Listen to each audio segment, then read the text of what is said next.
The Sonic Smooth device by Michael Todd Beauty is a game changer for glowing, smooth skin. Along with the device, you get 8 single-use blades that is easy to attach and detach. So I'm beginning at the top of my face and use the device to make short feathery strokes, being sure to go in the direction that the hair naturally grows, positioning the device at a 45-degree angle. And I'm using the hand that is free to hold the skin taut. If you intend to use this device, you never ever want to use it over active acne or any other skin imperfection. You should also avoid areas such as your eyes, your nose, and your lips. You also want to avoid applying SPF and makeup, alcohol, witch hazel, and any other product with any type of active ingredient. You also want to use a fresh blade every single time in order to prevent the spread of bacteria. There wasn't very much peach fuzz during this treatment, but look at the amount of gum, which I believe to be dead skin, that this device picked up.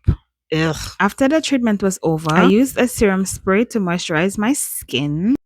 And look at the glow, you guys. Okay, adios.